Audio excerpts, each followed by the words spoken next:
Yeah.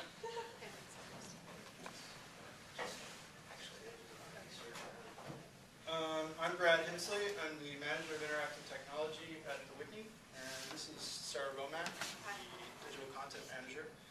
Between the two of us, we direct most of the website's maintenance and planning.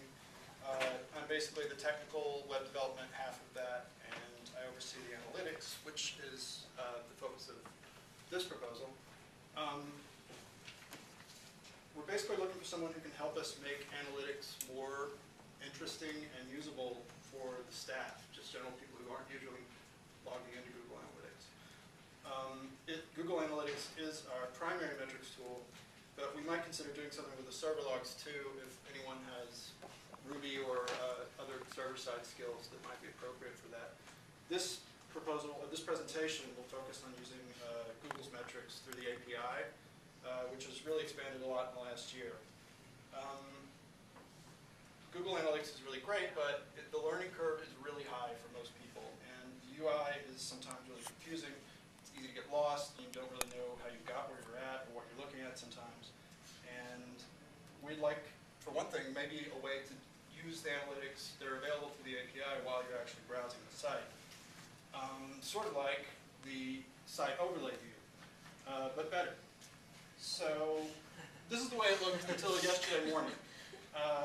Which I found out about around midnight. It was totally updated.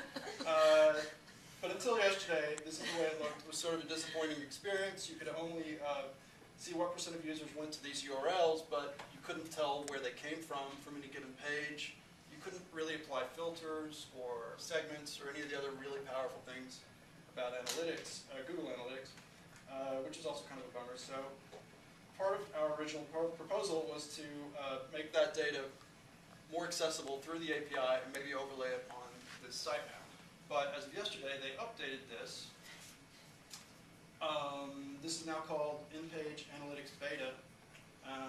So even though this totally messed up my slideshow, I'm not upset because it's really cool. There was a very profane IM exchange last night. You can add filters now. You can change the date with the same little date widget. You can see where traffic came from. There's all these great, exactly what I want. So I haven't really played with it yet, but if you use Google Analytics, you should definitely check it out. But those improvements may mean we don't need a better overlay, but that just means for this proposal, we can really open the project up more to the data visualization side of it. Which is really exciting because the subject is so fast-moving and in demand. There's so many things going on with it. You have all these new tools like jQuery and the graphics capabilities of HTML5. And when you pair that up with the data available through the API of Google Analytics, there's not much limit to what you can do. And in fact, there's kind of a cottage industry that's springing up around it. And Google Analytics, there's an app gallery for it. I'll show a couple of those before we wrap it up. This one's an iPhone app. All those great charts and graphs that you see in Google Analytics are in Flash, which you may know doesn't work on the iPhone, notoriously. And so this app uses the API to build them in a form that the iPhone can display. The best one that I've seen so far is this one called Patty Track, which on its own is not that cool because it just does something Google does with funneling. You build these funnels that tell you how people got to your goals. But the neat thing is because it uses the API, it can actually apply itself retroactively to data that you may have gotten in the past, and you can't actually do that in Google Analytics. So it's a real limitation that this solves by going through the API. So there's tons of great things left to do, even if you don't rebuild the site overlay view. And we'll leave it at that, and hopefully someone is interested in doing this.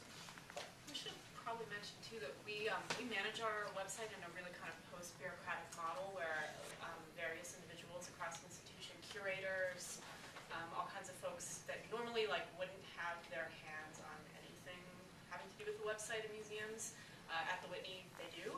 So whatever we end up developing here will be used by a fair number of our staff to help them develop new content for the CMS is wiki-based, so it's very page-based. There's not a lot of centralized data. I mean, there is, but As far as the skill sets that you were looking for, are they still the same? Do you need Yeah. development and design, or just development? we could work with what I would say the core of it is JavaScript and client-side visualization stuff, and reading the documentation for Google Analytics API. But we're like I said, we're open to analysis of server logs, or we also use Get Clicky, which is another metrics tool that's pretty cool. It's a little easier to use.